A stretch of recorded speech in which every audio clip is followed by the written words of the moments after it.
Bismillahirrahmanirrahim. Assalamualaikum warahmatullahi wabarakatuh. Alhamdulillah. Allahumma shalli ala nabiyyina wa ala ali Muhammad. Ikhwah fillah dimanapun berada, bersama lagi dengan anak lalu jalani di Risalah Haramain menjelajahi tanah suci. Hari ini anak kedatangan seorang tour leader ya, masya Allah. Perkenalkan diri dulu Akhuna. Bismillahirrahmanirrahim. Sebentar Pak ya, sebentar ya. Siap.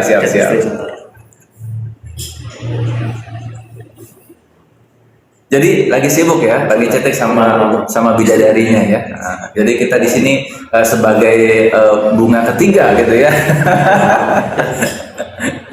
Gimana? Sudah siap kan? Oke, ya. Bismillah. Alhamdulillah wassalatu wassalamu ala Rasulillah.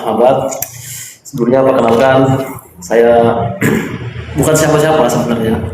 Saya hanya seorang pelayan yang ditunjuk oleh travel, khususnya travel yang membersamai saya selalu untuk membimbing jemaah umroh, khususnya untuk warga sekitar Kalimantan Timur, Balikpapan, Samarinda dan sekitarnya. Alhamdulillah sejauh ini selama saya mendampingi jemaah umroh, khususnya Risalah Haramain, ya, alhamdulillah peminatnya jemaah umroh di Kalimantan, khususnya Balikpapan dan Samarinda sangat antusias sekali, dan masya Allah, tabarakallah, sangat luar biasa ya. Dan juga alhamdulillah saya ditunjuk sebagai tour leader di Risalah Haramain, terbilang baru ya Bapak Ibu penonton TikTok live yang saat ini bergabung di sini. Ada saya sapa dulu nih, saya ada Dula, ada Putri, sama siapa lagi nih, sama calon mayit ya, masya Allah. Jadi kayaknya kita semua calon mayit ini kayaknya. Oke, sebelumnya perkenalkan, nama saya adalah Indra Suryajaya. Ya, saya domisili di Balikpapan kalau dulu, di sekitaran, tepatnya di seberangnya asrama haji. Berarti timur ya? Timur, betul. Balikpapan Timur. Ya, saya alhamdulillah sudah jalan 2 tahun lalu di situ. Sebelumnya saya aslinya di Handil, di Handil, tepatnya di Kutai Kartanegara. Ya, saya lahir di sana, tapi alhamdulillah semenjak bergabung di Risalah Haramain ini, saya memutuskan untuk hijrah ya, standby di Balikpapan. Untuk salah satunya untuk melayani tamu-tamu Allah yang mungkin membutuhkan bantuan dalam kepengurusan paspor, vaksin dan lain sebagainya. Ya insya Allah saya juga bisa membantu ya.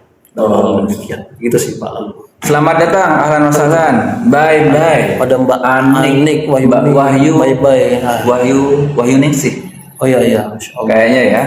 Masya Allah. Masya Allah, ini calon mayat nih, like-nya Masya Allah. Jazakillah khair ya. Anak bingung nih manggilnya ya, karena kita menyebut seperti itu juga jadi menjadi sendiri ya, nasihat betul, masukan sendiri untuk kita ya, karena memang pastinya kita pastinya jadi calon mayat juga ya. Masya Allah. Siap. Apa yang kita bahas nih sore ini Pak Lugul? Siap. Jadi begini akhi, antum kan baru tadi malam nih landing ya kan, dari tanah suci, subhanallah, membawa para jamaah-jamaah yang Allah sudah pilih ya, karena udah terjadi kan akhuna ya, Allah sudah pilih dan menjadi tamu mereka. Nah mungkin bisa nih sedikit akhi ya, ana bertanya ke antum ini, apa nih kira-kira dari safarnya mereka, dari turnya mereka, dari perjalanan ilahiyah sebenarnya ya akhuna ya, ruhaniyah ya, karena selain fisik ekstrim ya, kegiatan ibadahnya juga kan perjalanan ruhaniyah sampai ke tanah suci.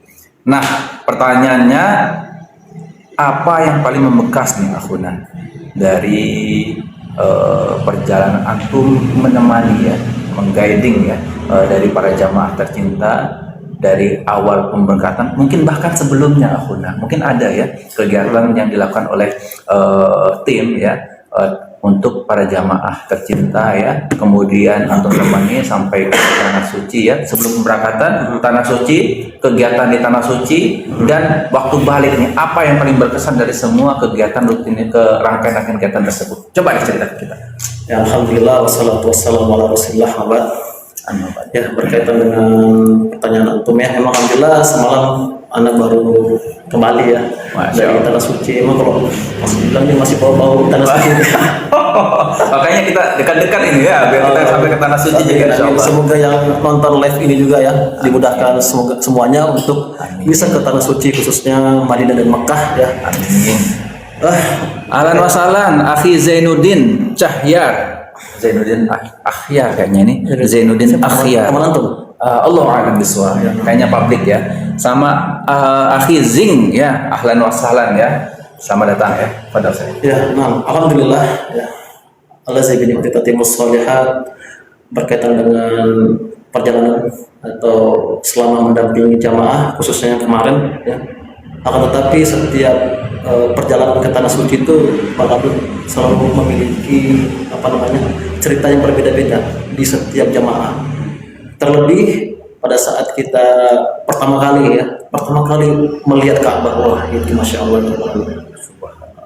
Karena kita pada saat kita melihat Ka'bah itu kan masuk Masjidil Haram itu kita kan turun eskalator gitu kan.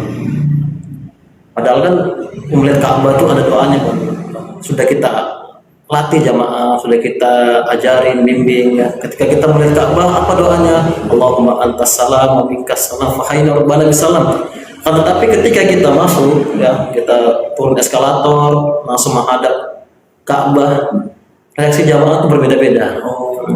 Ada beberapa yang saya perhatikan ya. Yang pertama, jamaah itu biasanya nangis. Nah, itu sudah 90% lah ya, masih nangis ya. Dan saya juga alhamdulillah kalau dari keberangkatan saya pertama kali umroh dan sampai detik ini ketika membimbing jamaah umroh, ya alhamdulillah Allah Subhanahu wa taala masih memberikan ketika anak pertama kali datang menginjakkan kaki ke Mekah khususnya, setiap melihat Ka'bah tuh alhamdulillah mudah ini buat riak ya. Alhamdulillah selalu meneteskan air mata. Alhamdulillah.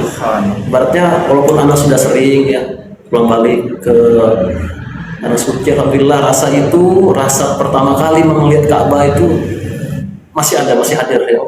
Begitupun juga ketika anak melihat jamaah ya, yang pertama kali itu Allah Akbar, nangis.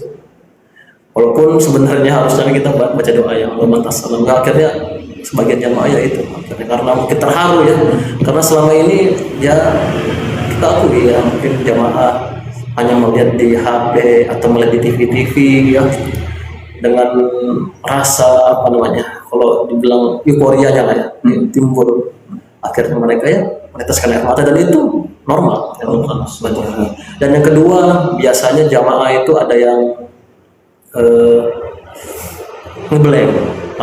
ngeblank tuh saking takjub, dia nggak nyangka bahwasannya alhamdulillah saya bisa diundang ke Baitullah. Karena sejatinya orang-orang yang berangkat ke Baitullah itu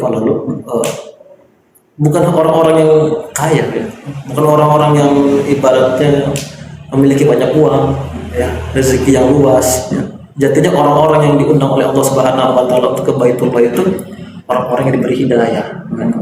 Alhamdulillah ya, ibaratnya orang jamaah yang berangkat ke Baitullah itu ibaratnya dari 90% itu yang anak anak itu mereka bukan orang-orang yang berduit ya, ibaratnya berduit ya, tapi nggak semata-mata memang beliau tuh banyak uang kan. Tapi itu semua dorongan hidayah dari Allah Subhanahu wa taala. Akhirnya mereka mau menyisihkan uangnya untuk berangkat umroh itu.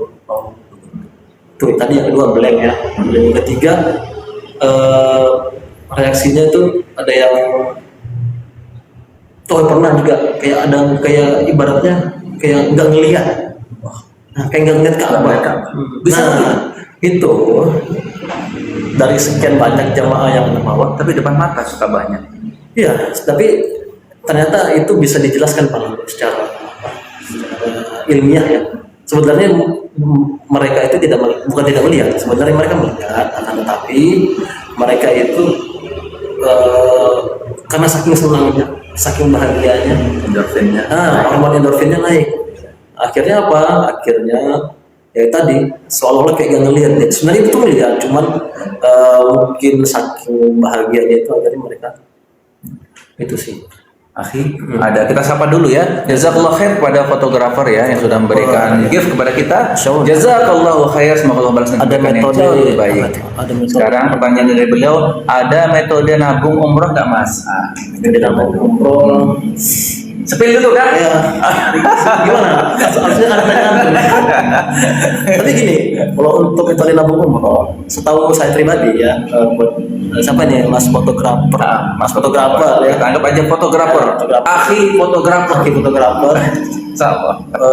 Untuk nabung umroh itu sebenarnya ada.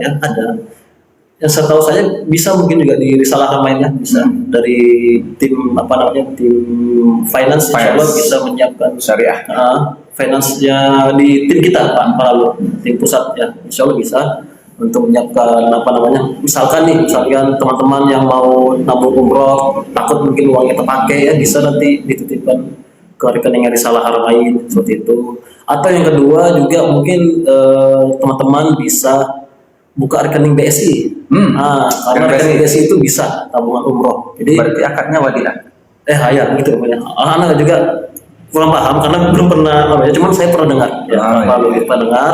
Jadi nanti uangnya itu ya benar nggak bisa diambil Pak. Jadi betul-betul terlock dia. Iya, terlock gitu untuk kursi. Ya, itu.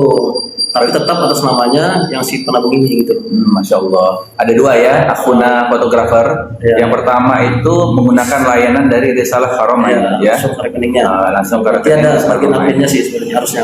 Nanti kita bantu nih, bisa kontak ya di nomor bio-nya kita. Nanti kita bantu sepil nih apa sih keunggulannya dari program tersebut. Yang jelas kami akan membantu antum supaya tabungan itu nggak kemana-mana. Iya, sehingga cita-cita antum mencapai tanah suci, insya Allah dalam waktu dekat akan terkabul ya. Insya Allah ya. Kita lanjut ya, nasi padang. Ini kita dikasih nasi padang ini. Pertanyaannya dari beliau, minimal DP berapa? Kayaknya kayaknya teman-teman tertarik ya membahas yang cicil ya. Jadi dalam hal cicil-mencicil ini kita harus berhati-hati ya ikhwafillah ya.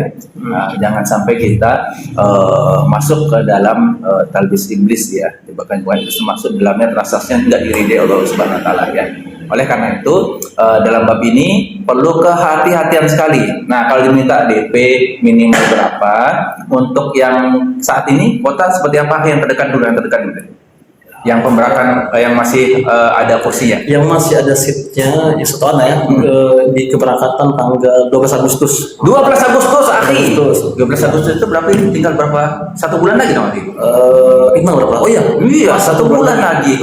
Jangan jaraknya cukup untuk nabung ya 1 bulan ya. Sekali nabung berapa jadinya kalau di 1 bulan ya? Berarti 1 juta. Ngomong-ngomong tentang nabung, ya juga ada yang bagus. Siap.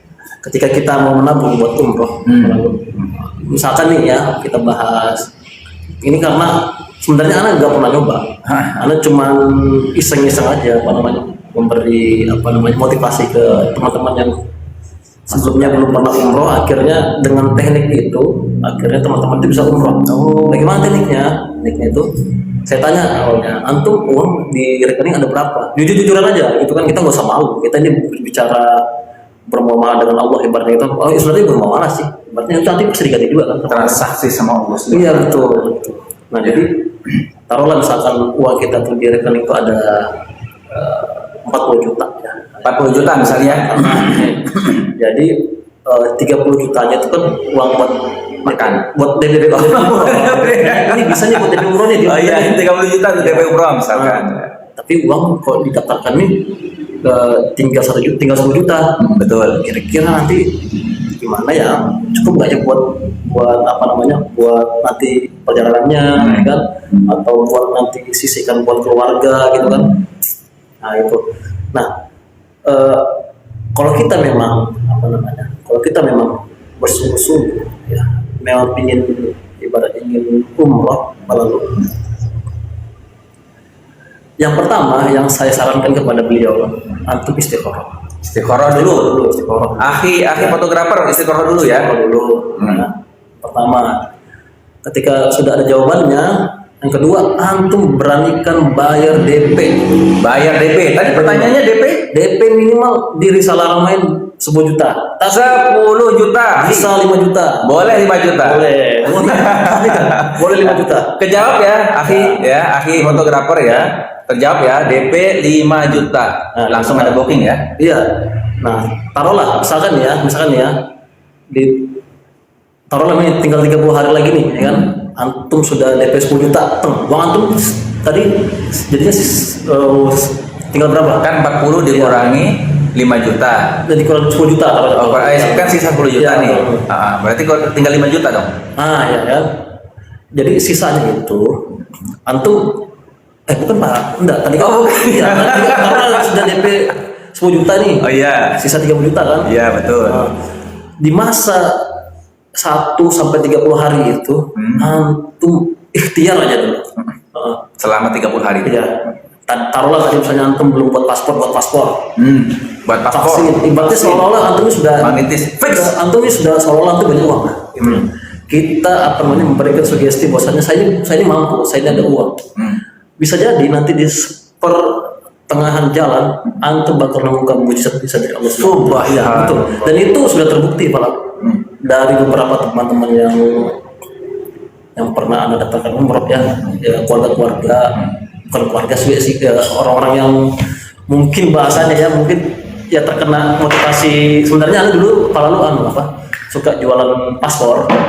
Saya dulu suka bilang begini, buat paspor aja dulu.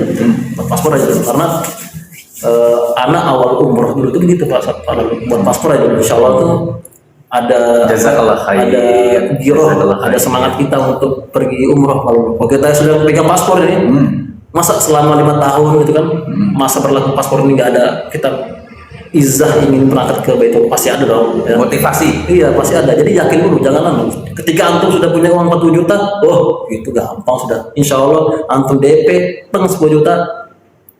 Yakin di pertengahan jalan itu mungkin ada nanti rezeki dari arah yang tidak disangka. Apa dalilnya?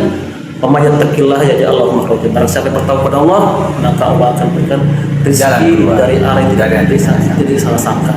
Akhi fotografer tadi nanya, apakah kita akan mampir ke makam Nabi Muhammad SAW? Oh iyalah, jelas itu. Jelas, akhi. Insya Allah luar biasa dikasih terus kita sama. Insya Allah ya. Oke, ceruk. Insya Allah. Kalau kita umroh bersama Risalah Haramain ya, jangankan ke makam Nabi ya, Insya Allah kita sampai ke Taif. Wah, dan itu juga pasti itu ya, pasti ke Taif. Terus kalau Ka'bah, Masya Allah ya. Wah, itu bahas lagi itu. Insya Allah kita bisa sampaikan itu yang betul-betul menjadi esensi dari perjalanan ruhaniyah teman-teman umroh bersama Risalah Haramain. Insya Allah. Oke, lanjut akhi dari pertanyaan akhi. Jazakallah ya fotografer ya, Masya Allah, ngasih gorengan, ngasih kopi, ngasih es jeruk, ngasih padang, terus bunga matahari, banyak betul ya dikasihnya ya. Jazakallah khair giftnya. Kita hanya bisa mendoakan ya akhuna fotografer, semoga Allah Subhanahu Wa Taala menerima dan membalas kebaikan dari antum. Dan kami doakan semoga segera diundang ya Allah Subhanahu Wa Taala menuju tanah suci ya, menjadi bagian dari nama-nama hamba Allah yang dicatat masuk ke undangan ya, ke tanah suci, karena memang undangan ya, betul, undangan spesial ya. Iya, karena sekalipun juga memiliki uang banyak, kalau antum nggak diundang, walaupun nggak diundang, nggak mungkin bisa sampai.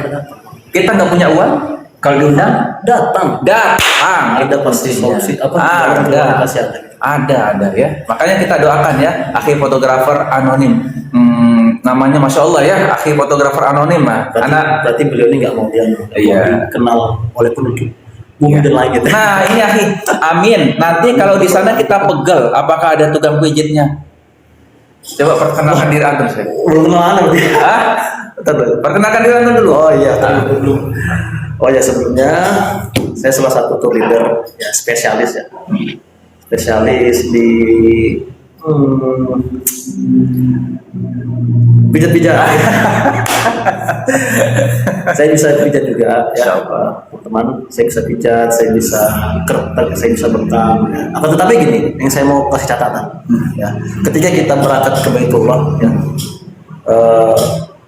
yang tadinya kita dalam perjalanan itu berangkat itu kan kita kurang lebih 12 jam kalau dari taruh dari Balikpapan yang sampai ke Mekah itu sampai ke hotel mungkin 12 jam lebih lah. Sampai ke hotel itu memang capek malam. Tapi ketika kita sampai ke Madinah, kita melihat Masjid Nabawi, ya, kemegahan, ketenangannya, kekhusyuannya, kita beribadah di sana, rasa capek itu seketika hilang. Masya Allah. Hilang ya. Hilang. Saya jamin pasti hilang. Tuh, dijamin sama tour leader yang sudah bertahun-tahun, yang berkali-kali sudah ke sana ya. Pertama ya, beliau ahli pijat, Ya, saya bisa ahli terapis ya, bisa kretek ya, kretek tulangnya. Oh, itu ada lana. Masya Allah, Bang. Terus habis itu bisa bekam ya, tahu bekam ya teman-teman ya, bekam. Teman-teman kalau yang mau pijat atau bekam, khususnya di bekam di Palang ya. Saya sering beberapa kali bawa jamaah. Saya sering nawarin sih, ya sering nawarin kayak bekam. Tapi memang ya karena memang mayoritas ya mayoritas dari jamaah itu kan masih awam terhadap bekam. Ya. Padahal kalau kita ingin tahu keutamanya berbekam itu salah satu sunnah Nabi SAW ya. Berbekam adalah sunnah Nabi. Ya, dan ya. Nabi SAW biasanya itu bekam sebulan sekali. Sebulan sekali Dengan para sahabat. dengan para sahabat. Kalau ketika kita berbekam di tanah suci ya, kalau di Madinah, pahalanya di Madinah itu Berkali. 100.000 kali. 1000 kali. Tapi itu memang terkhusus di wilayah Masjid Nabawi. Tetapi kalau kita berbekam di Mekah ya, itu 100.000 kali lipat pahala. 100.000 kali Dan lipat. kita misalkan nih berbekam di hotel, apakah itu termasuk? Termasuk pahala. Berarti 100.000 kali kalau undang antum ini Heeh. ketika kita sudah free misalkan ya, mau bekam menjalankan sunnah Nabi ya, niatnya kita kan menjalankan sunnah Nabi, di situ ada dalilnya yang menyatakan bahwasanya pahalanya dilipat gandakan sampai ke 100.000 100.000 kali lipat di kebaikan itu Masjidil Haram. Kesempatan untuk akhi fotografer ya, masalah ada bingung nyebutnya antum ya, tapi gak apa-apa lah, kita ahlan wa sahlan dan salam kenal ya akhunal karim. Ada Ukhti Lana. Bukan Lana itu Mas Lana itu kayaknya. Oh, Mas Lana. Ini beliau ini kayaknya tour leadernya nanti tanggal 25. Oh iya kan? Iya. Oh Mas Lana, Masya Allah, ahlan masalan. Ya, nanti join ya. Nanti ada undang lagi ya. Gantinya ya, antum di sini nanti ya, Insya Allah ya. Siap. Beliau tuh tour leader culture. Nanti bayarkah Mas pijit dan bekamnya? Pertanyaan dari akhuna fotografer anonim. Bayar nggak? Kalau bayar, sebenarnya kalau masalah bayar atau tidaknya, ini berdasarkan kalau dari travel sendiri sebenarnya tidak ada mengikat ya. Tidak, itu bagian dari pelayanan saya pribadi. Ya. Dan juga memang dulu waktu anak masih stay dulu. Saya dulu pernah stay di Saudi kan. Pernah? Iya. Berapa lama sih? Kalau stay itu yang mau 2 tahun, tapi itu kan namanya sering keluar pergi juga. Jadi dulu itu salah satu pekerjaan utama, ngebekam, pijat, dorong, bandang. Nah itu gitu baru. Jadi memang sekali pijat, bekam itu selalu Masya Allah lalu. Berapa? Biasanya tuh 100 sampai 200 real. Oke, akhi. Biasanya, tapi sebentar dulu aja. Akhi, 100 ya, 100 real ya, 100 real ya. Tapi khusus untuk jamaah di Salah Ramain yang berangkat misalkan turin dari saya tidak pernah meminta tarif.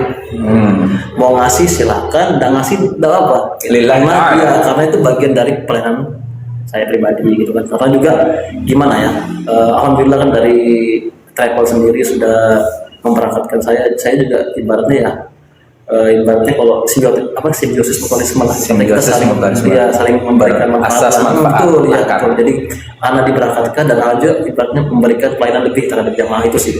Cuma terkadang jamaah dia capek, tapi kayaknya terkhusus bekam lah ya. Banyak yang takut sih, banyak yang enggak, karena nggak terbiasa di Indonesia, tiba-tiba mau ditawarkan bekam di Saudi itu, ya mereka kayak takut nanti. Masya Allah, akhi. Antum dikasih dikasih cinta sama akhuna fotografer. Apa? Lanjut saya. Makanya Jari hati. jadi nasihat buat saya, buat teman-teman yang nonton live TikTok ini ya, sebisa mungkin ya kita dari dia mungkin di Indonesia ya kita adalah berpekan ya, sebulan sekali atau 3 bulan sekali, kita ada merasakan lah ya, itu bagian dari sunnah Nabi juga ya. Kita jangan takut karena Nabi melakukan itu sih. Akhi, ngomong-ngomong, kenapa sih jamaah itu takut? Bukannya itu sesuatu yang menyehatkan dan nyaman sekali di badan. Kalau pernah ngerasain sekali aja deh. 2 kali rutin. Karena jarum sih kalau jarum pada saat di bekam itu kan. Antum pakai jarum atau pakai saya? Pakai jarum lah. Oh. Sebenarnya pakai jarum malah nggak sakit, kalau pakai sayap tuh malah lebih sakit. Oh, tuh, akhi fotografer ya. Kuncinya yang kedua di sini layanannya, bukan layanannya. Ini ada bagian ta'awun ya. Ta'awun ya saya. Dalam kebaikan ya. Untuk melaksanakan sunnah Nabi di kota suci Nabi ya, sehingga pahalanya nanti ratusan ribu kali lipat, dan itu insya Allah free. Iya. Karena menjadi sehat. Nah, kalau antum juga misalnya domisilinya di Balikpapan, ya nggak usah sungkan. Ya. Kontak aja tour leader kita yang terbaik ini, insya Allah ya. Insya Allah. Oke, akhuna fotografer, antum ada pertanyaan lagi nggak? Tanyakan aja. Dikasih kucing antum lagi. Coba. Jazakallah khair kucingnya, akhuna. Masya Allah. Oke, lanjut ya. Belum menyentuh pada momen yang sakral, yang mengharu-birukan. Tadi kan kita sampai bahasan terkait orang yang baru datang, turun elevator, ketemu Ka'bah, terus ada yang blend. Blend yang di sini sebenarnya adalah sebuah kenyamanan tingkat tinggi ya, keharuan tingkat tinggi sebenarnya ya. Nah, ada nggak yang kisah selain itu, yang kira-kira bisa menjadikan sebuah esensi dan perjalanan mereka ketika baru sampai di Ka'bah? Kan kita udah bahas nih dari urutan pertama sampai ke Ka'bah. Ada nggak kira-kira yang lain yang antum juga ingat-ingat lagi deh? Ada nggak kisah dari mungkin yang tua, dari yang anak-anak mungkin, atau dari yang remaja gitu? Itu ada nggak variasi-variasi orang seperti itu? Padahal kalau untuk jamaah yang kemarin, jamaah yang kemarin, oke. Yang tadi malam kita tiba. Iya. Oke, sama dong saya. Jadi gini, sebelum keberangkatan itu ada salah satu anaknya jamaah, ya. Saya nggak sebutkan namanya. Ya, biar menjaga privasi ya. Beliau tuh sudah berpesan bahwasannya bapaknya ini ada riwayat jantung. Jantung. Sebelum keberangkatan tuh beliau tuh drop. Kemudian ya dirawat rumah sakit karena riwayat medis, jantung. Berarti ada ringnya dong saya. Pokoknya penyakit jantung, pokoknya sudah lemas kondisinya. Jadi keluarga ini banyak khawatir kira-kira nanti di Saudi nanti bagaimana. Dan juga dari pihak keluarga juga ibaratnya sudah siap kalau misalkan suatu saat misalnya nanti beliau meninggal di sana, ikhlas ya. Nah, akhirnya Ana beserta tim yang khususnya di Saudi ya nggak tinggal diam aja kan. Jadi kita ibaratnya mempersiapkan bagaimana nanti ketika terjadi hal-hal yang tidak kita inginkan, mungkin saat kita meninggal di sana, apa yang harus dilakukan, kondisi terjauh lah ya yang kita bisa bayangkan ya. Sebagai leader dan mutwai di sana, apa yang mesti kita persiapkan. Akhirnya kita sudah komunikasikan ke mutwai bahwasanya yang pertama persiapkan dokumen-dokumennya, dokumen yang dari Indonesia dibawa semua. Kemudian yang kedua rekam medis yang dari rumah sakit sudah kita siapkan. Ya. Yang ketiga ya obat-obatan pendukung, obat-obat yang dari dokternya. Akhirnya alhamdulillah sudah kita sampaikan ke jamaah sudah siap juga berangkat lah. Ini kita berangkatnya kan ke Madinah dulu Pak. Nah, sampai di Madinah itu Pak lalu. Tadinya dia dari Indonesia pakai kursi roda sampai di sana berdiri malu sehat langsung. Subhanallah. Ini bukan kisah fiktif akhir. Bukan fiktif, wallahi. Ini anak real, saksi real sekali, wallahi. Real sekali. Jantung, rekam medis jantung ya, kendala jantung lemas, nggak bisa berdiri. Pakai ini dong. Iya belum. Pakai kursi roda. Tapi belum ini belum sampai di Madinah malu. Ya. Anak baru ingat. Baru mau naik bus kita menuju hotel. Dan perjalanan dari Jeddah ke Madinah itu kan kurang lebih 5 jam kan? Ya, 5 jam tuh. Baru perjalanan itu, setelah perjalanan tuh beliau tuh bangun. Kan jamaahnya udah capek nih. Iya. Kaget anak tiba-tiba bapak ini bangun, dia langsung ke depan. Langsung Di depan bis itu dia ngomong, boleh nggak saya duduk di sini? Di depan. Di depan, saya mau lihat jalanan. Dia bilang, loh, Pak, kok Bapak bisa segar begini? Saya bilang, saya mau lihat jalanan, Pak. Mau lihat jalanannya Sana Suci. Oh, mohon maaf Pak, Bapak nggak boleh duduk di depan sini karena di jalanan Saudi ini kan direkam CCTV kan, bahaya Pak. Kalau Bapak mau duduk di kursi saya aja. Enggak, nah saya mau lihat jalanan, kan gelap kan malam-malam kan, jadi ya Pak nggak boleh, mohon maaf. Lagian juga malam-malam gelap nih Pak, dan juga mau dilihat. Bapak duduk dekat saya aja lah, jadi kayaknya Bapak itu duduk di depan di samping sebelah saya. Sampai di hotel, alhamdulillah beliau jalan Pak, sehat semua, sehat. Berlalu sampai beribadah kita selama di Madinah itu kan 4 hari lebih sampai ke Mekah. Nah, itu saya tawarkan lagi sama keluarganya. Bagaimana Bapak ini, mau didorong atau jalan kaki? Didorong ini kan? Iya, dorong pakai kursi roda. Iya. Terus jawabannya? Nah, jawaban anaknya begini, saya nggak mau bapak saya nanti didorong. Saya sudah siapkan selama 1 tahun. Saya sering latihan ngangkat pisang, ngangkat berat-berat di pundak saya. Saya pingin seperti Uwais Al-Qarni. Komitmen anaknya. Ingin gendong Birrul anaknya. walidain, Ya, itu ingin gendong anaknya nanti sampai di bersatu umroh. Luar biasa. Tapi apa yang terjadi Pak lalu? Alhamdulillahnya pada saat kita mau umroh, beliau kembali lagi keajaiban. Beliau lebih semangat dibandingnya di Madinah. Lebih semangat lagi. Allah ini enggak apa namanya? Bahkan beliau tuh jalan tuh Pak lalu. Sampai akhir fotografer sampaikan hebat banget. Nah, kalau ada hujan kayak gini kita ucapkan Masya Allah. Lanjut Apa? Pada saat kita umroh itu Pak lalu kan kita kan terhider depan nih sama Bapak di depan, terhider di belakang kan. Iya, sih. Beliau nih saking semangatnya jalannya tuh bisa mendahului rombongan gitu. Yang muda-muda. Iya. Oi, hebat. Cepat banget Pak, luar biasa. Bahkan saya jalan tuh Kalah. nyepatin susah kalau. Berarti saking semangatnya. Semangatnya, iya. Bahkan anaknya pun kaget. Anaknya tuh sampai sekarang kaget. Kok Bapak tuh Bisa kayak bisa kayak gitu loh kan. Alhamdulillah gitu. Enggak habis pikir gitu kan. Pas ngeliat Ka'bah tuh dia pokoknya ya Allah. Kayaknya Akhuna pertolongan Allah di situ hadir. Betul. Kemudian beliaunya sendiri didukung dan kerinduan yang sangat memuncak. Betul. Nah, Ya. Terus pas ketemu kan, jadi semua yang ada di jiwa sama badan itu menyatu. betul. Mungkin itu yang membantu beliau bisa optimal luar biasa di sana, memaksimalkan ibadah kan. Benar. Terus sekarang beliaunya bagaimana? Udah ada kabar? Tadi barusan tadi pagi saya telepon. Telepon tadi pagi. Telepon banyak. Telepon anaknya dulu. Pak, gimana kondisinya Bapak ini? Alhamdulillah, cedera, Bapak sehat-sehat aja. Alhamdulillah, cuma kan ini kan mesti kontrol, saya kontrol dulu ke rumah sakit. Katanya Alhamdulillah semua sehat-sehat, masih semangat seperti biasa. Saya bilang, nggak ada demam Pak, nggak ada. Bilang, ya Allah, luar biasa Pak. Ini saya juga nggak nyangka ya. Beliau sepertinya mendapatkan keberkahan. Iya, makanya tadi ya.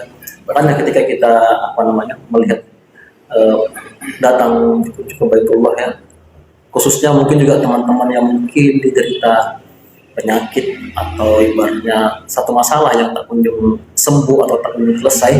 Dan ketika kita berangkat ke Baitullah umroh ya, kita lepaskan semua masalah-masalah yang ada, kita curhatkan semua di depan Ka'bah itu. Karena apa? Antum bakal rasakan apa yang dirasakan sama jamaah-jamaah yang sudah membuktikan ibaratnya membuktikan mujizat lah ya. Karena apa? Karena ini menurut anak pribadi ya, ini bukan berdasarkan dalil atau menurut anak pribadi. Ketika kita di depan Ka'bah itu kan lalu memang hati kita, pikiran kita itu memang ibaratnya kayak lepas ya. Karena kita di depan Ka'bah ini apa lagi kita memang kita sebagai kita mungkin berdoa minta dunia apa segalanya. Tapi ketika kita benar-benar fitrah kita ini bersih, ketika kita ini ibaratnya benar-benar benar-benar pingin semuanya dimudahkan, rezeki kita dilancarkan, udah kita minta doa kebaikannya.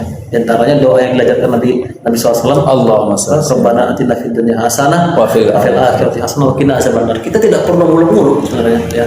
Minta di ada kayak di konten-konten tuh fulus ya, tapi sebenarnya nggak apa-apa juga sih, halal aja, mubah karena memang di depan Ka'bah. Boleh kita minta. boleh minta apa aja. Dunia dan seisinya. Boleh kita sebutkan, Surga. saya ingin punya Firdaus. rumah, ingin punya mobil, ingin punya apa, sebutkan. Anak tambah sedikit. Poligami. Oh, astagfirullah. Nambah lagi. Akhi Deni, ahlan wasalan, Akhi Deni ya. Jazakallah khair sudah mampir ya. Jangan Bang Deden. Kan kayaknya ya. Deden ya, Deni ya. Oh gitu ya. Ah. Oh, iya, Masya Allah. Lanjut tafadhol. Sampai ngeblank kan antum gara-gara tadi bilang poligami kan. Nah, itu sudah. Lanjut segmen kedua. Siap. Nah, akhuna, saat antum ini topiknya kita melayani tamu Allah Subhanahu wa taala yang Maha Agung lagi Maha Perkasa ya. Banyak orang melihat jamaah beribadah, ya kan? Nah, tetapi tidak semua mengetahui bagaimana seorang tour leader itu berusaha melayani mereka. Ya kan? Nah, apa yang paling antum rasakan ketika mendampingi tamu Allah? Apa yang paling antum rasakan di hati antum ketika antum menyertai mereka dalam ibadah? Ya. Iya, boleh aja poligami kalau ada. Masya Allah. Barakallahu fiik. Semoga Allah berikan kemudahan ya. Amin ya rabbal alamin. Akhi, lanjut ke segmen yang kedua. Nah, kalau berkaitan dengan menjadi tour leader, jadi menjadi tour leader itu bukan hanya mengatur perjalanan, ya, memastikan jamaah itu sampai ke Baitullah, ya, bukan hanya ibaratnya melayani sesuai dengan itinerary, bukan ya. Bukan ya. Tapi yang paling berat menjadi seorang tour leader, ya, atau pelayan tamu-tamu Allah itu adalah yang pertama, ya, ikhlas melayani jamaah. Terkadang ada sebagian, ya, saya bukan mau ngomongin yang tour leader Saramain ya, maksudnya kadang ada mungkin tour leader yang hanya ibaratnya karena mereka digaji, karena mereka ya udah, karena saya digaji sesuai dengan itinerary job desk saya, udah saya ya seperti itu aja. Jalankan job desk selesai gitu ya. Tapi ketika kita melayani jamaah dengan ikhlas, ibaratnya bahasa kita tuh ya sepenuh hati lah ibaratnya juga ya. Walaupun memang sebagian ada yang mengatakan sepenuh hati itu juga sebenarnya kurang tepat. Tapi kalau di anak pribadi yang melayani dengan hati itu ya juga mesti juga ya.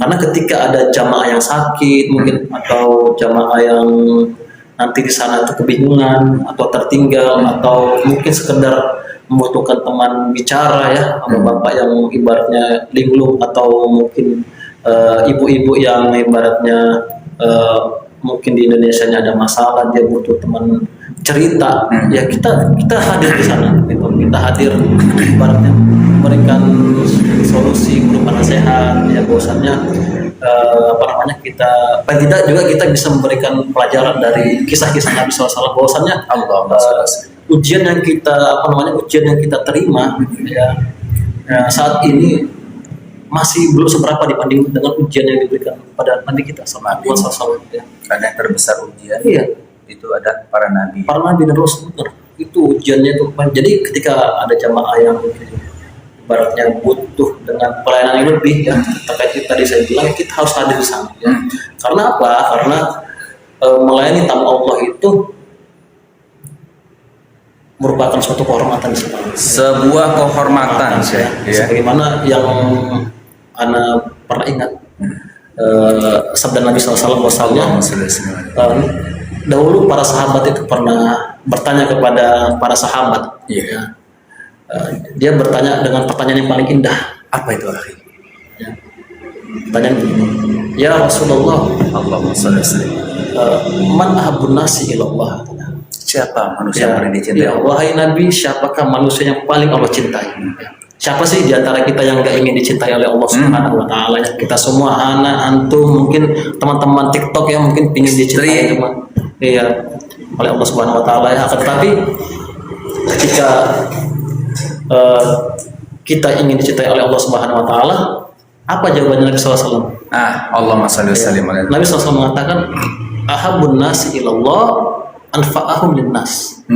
Manusia yang terbaik yang dicintai oleh Allah adalah manusia yang paling bermanfaat untuk manusia lainnya. Nah, itulah salah satu tugasnya tour leader, yaitu tadi dia bisa memberikan manfaat yang lebih untuk pelayanan ketika di tanah suci, bukan hanya sekedar ya Bapak Ibu kita besok jalan ya city tour ya gini, enggak. Bapak Ibu jangan kesini ya ini enggak gitu Pak. Jadi kita harus bisa memberikan perjalanan yang lebih ya, ibaratnya bukan sekedar oh hari ini kita ke Gua Hiro ya Bapak Ibu, ke apa namanya city tour Jabal Hud ya begini loh ya, enggak.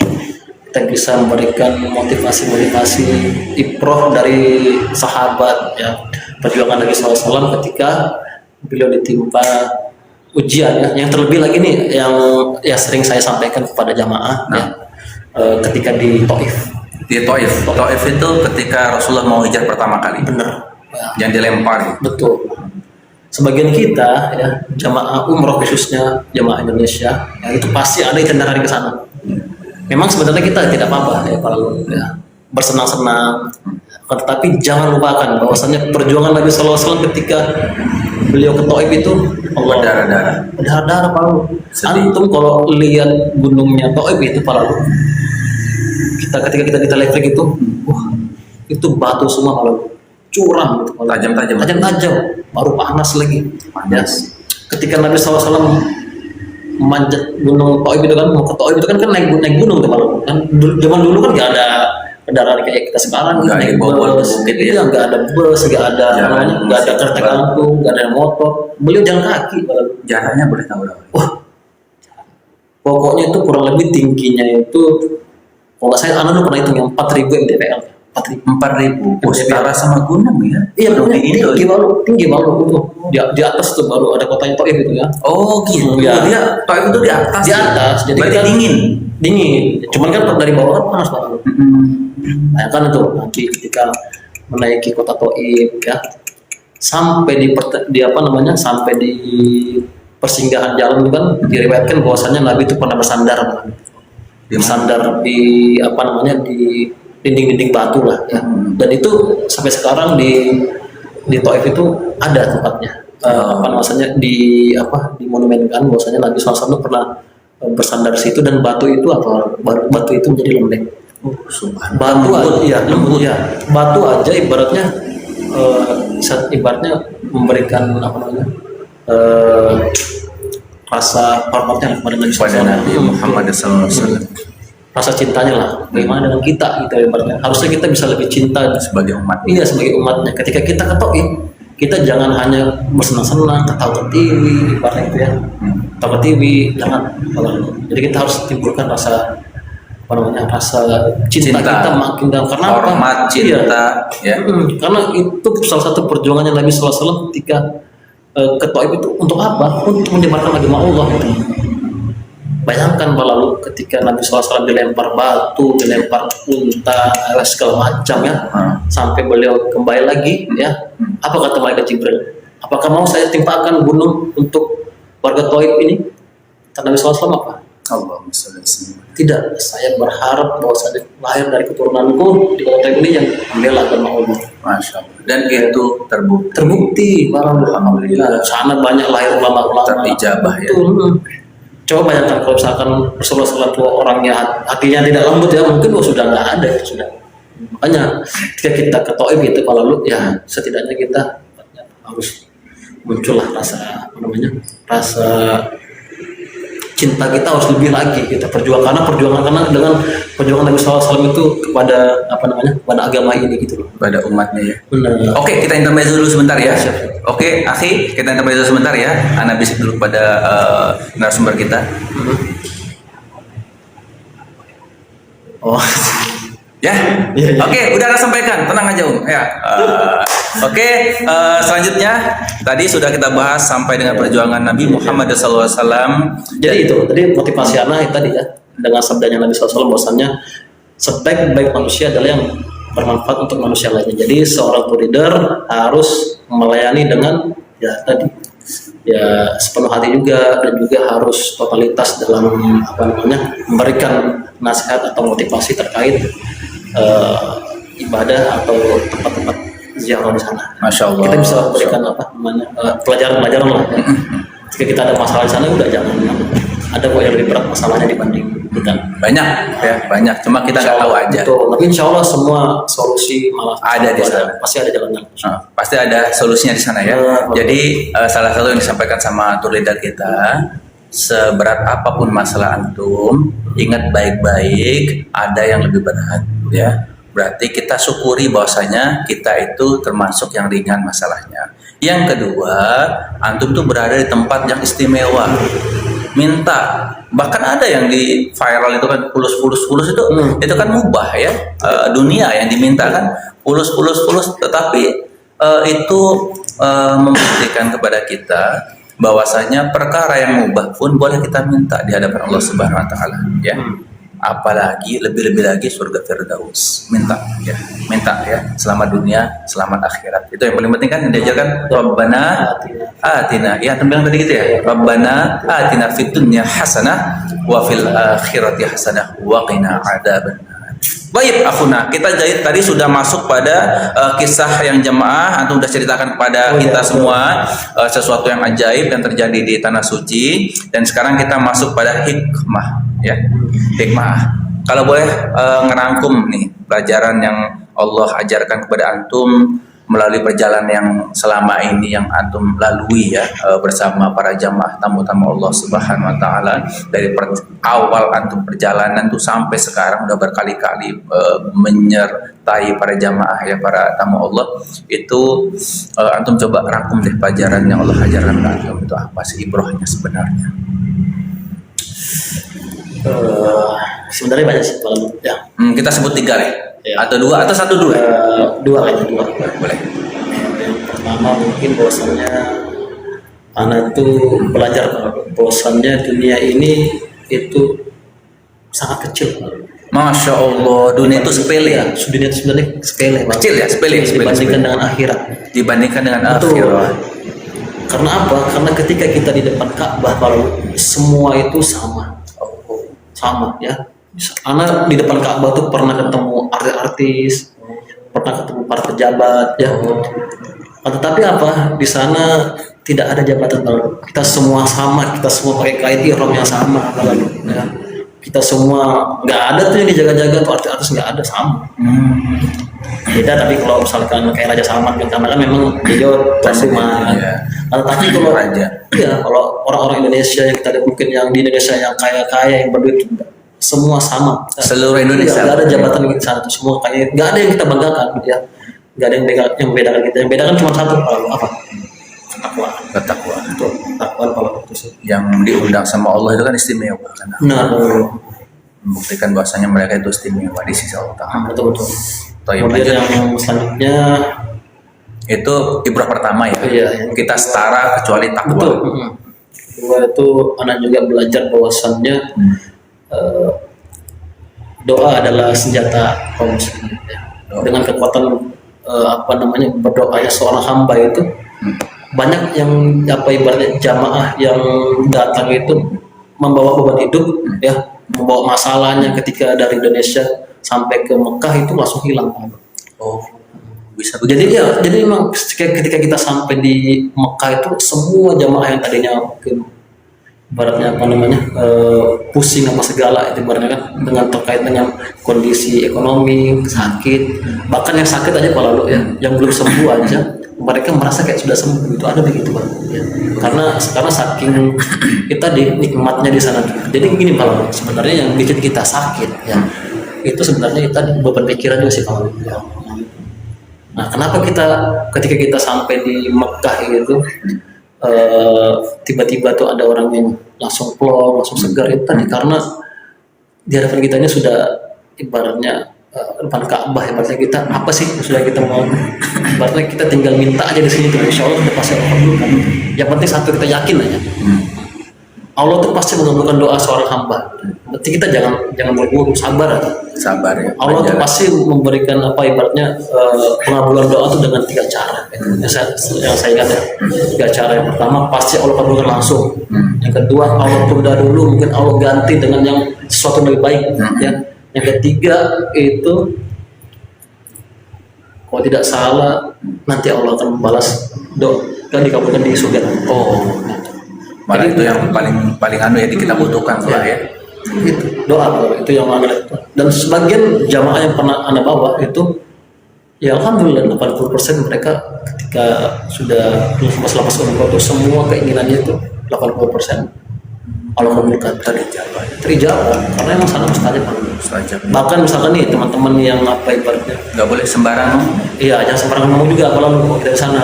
Itu juga anak pernah kejadian juga kalau apa waktu anak pernah pertama datang umroh dulu tuh anak tuh 1 bulan tuh baru kok anak gak pernah diimamin sama ya sama saya sudais ya, bahkan karena sebentar lagi saya ini mau pulang nih. Itu awal pertama umroh tuh anak pernah kira-kira nanti sebelum pulang anak bisa nggak ya diimamin sama saya sudais ya. Akhirnya anak tuh berdoa kalau di siang harinya di zuhur kan doa ya Allah mudahan saya sudais imamnya dan saya sudais malam ini. Akhirnya pada saat maghrib langsung kalau saya sudais nangis sama itu. Masih ada di videonya sampai sekarang tuh ada simpan di kalian sekalian itulah Harusnya waktu aku doa itu ditambah plus nambah.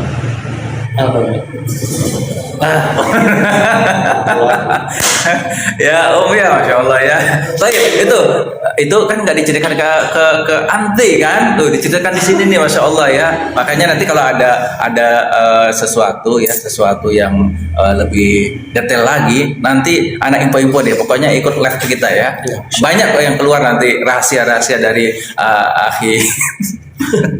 Baik, kita lanjut ya. Bismillah. Karena kita sudah masuk ke tadi, antum sudah memberikan informasi ke kita gimana luar biasanya kita di sana di Ka'bah itu setara seluruhnya, nggak ada satupun yang berbeda. Cari takwa, terus yang kedua tempat yang mustajab doa ya. Jadi kita harus menjaga baik-baik lisan di sana dan minta yang baik-baik. Nah sekarang tipsnya nih akhi. Ya, tadi kan ini nyambung sebenarnya dengan akhi fotografi tadi, fotografi ya, anonymous ya. Qadarullah beliaunya sudah live ini kayaknya ya, sudah keluar ya. Tapi nggak apa-apa, kita tetap sampaikan ya. Nanti rekamannya ada yang mungkin kita bisa upload ke media kita yang lain ya. Kita tips nih bagi sahabat yang sedang menabung umroh, ya apa nih satu nasihat yang ingin antum sampaikan ya. Kalau tadi kan tips ya, kalau ini nasihatnya kan berbeda antara tips dengan nasihat akhi. Mungkin lebih mengenai kepada jiwa ya. Kalau untuk nasihat ya. Tafadhalah. Kita hadiahkan untuk yang memberikan hadiah gift kita tadi akhi fotografi anonymous anonim ya, fotografi anonim ya. Jawaban khusus ya pertanyaan ini ana khususkan kepada beliau. Silakan dijawab oleh akhi. Padahal ini berkaitan dengan tips-tipsnya itu lalu intinya ketika kita ingin berangkat ke Baitullah ya, atau mungkin kita dirasa kita belum mampu, jangan sampai ada terbesit di dalam hati atau ucapan saya belum mampu. Jangan. Saya belum mampu, tidak boleh. Kita usahakan katakan ya Allah, panggil saya menjadi tamu ya Allah. Panggil hamba karena yang mengundang ke Baitullah itu Allah subhanahu. Bukan rekening kita, bukan uang pribadi kita, tapi apa? Allah. Kalau sudah Allah undang, itu ini kisah jamaah lagi malam. Nah, kisah jamaah. Ada salah satu jamaah juga. Itu sahabat saya malam. Sahabat saya di Handil ya. Dia itu hanya seorang kerjanya itu serabutan lah macam. Cuman qadarullah kemarin itu anak sering motivasi antum kalau mau umroh paspor dulu. Karena setelah dia buat paspor belum ada nih kajian kan karena belum ada uang belum ada. Uang aja belum ada. Akhirnya apa Pak? Akhirnya entah berapa lama itu bapak tirinya meninggal. Innalillahi wa inna ilaihi raji'un. Allahumma qillahu. Ya, bapak tiri meninggal. Nah, bapak kandung beliau itu mau umroh dan terus sama anak. Nah, tapi kan bapaknya ini ngomong, udah anak kamu dimudahkan juga bisa umroh. Sudah ada paspor, sayang betul nih, tidak umroh. Tapi namanya orang nggak ada uang kayak apa kan? Akhirnya apa? Ternyata setelah ini sudah 2 minggu mau berangkat lalu bapaknya ini. Pas bapak tirinya itu meninggal, ternyata bapak tirinya itu mewasiatkan bahwasannya mewasiatkan bahwasannya nanti ada sebagian warisannya itu untuk teman saya ini untuk berangkat umroh. Oh, itu dari aturan waris nggak boleh dari sekian gitu ya, seperberapa gitu ya? Iya, enggak, pokoknya Dapat iya, jatah gitu. dapat ya. Alhamdulillah yang ahli warisnya itu juga sepakat untuk mengasihkan si teman anak ini ya, nggak ada kok. Jadi teman anak itu sahabat itu kaget juga, wah, Dipanggil. iya langsung dipanggil juga, langsung bareng sama bapaknya, langsung bareng sama bapaknya dia berangkat. Luar biasa ya. Langsung, anak tuh nemanin bapak kandungnya kan buat paspor, anak itu dia ikut pak.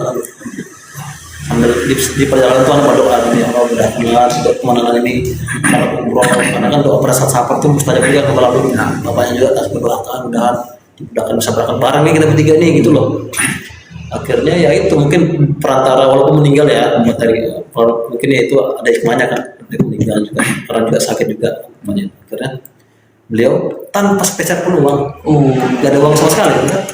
Coba lihat, ada nggak uang Ini Nggak ada. keajaiban dan keajaiban ini. Betul, gak ada uang sama sekali, berangkat beliau. Subhanallah. Itu Namanya tadi, undang ya. makanya kita harus yakin bahwasannya ketika kita memang niat ikhlas itu, wah pasti ada jalan keluarnya. Pasti ya.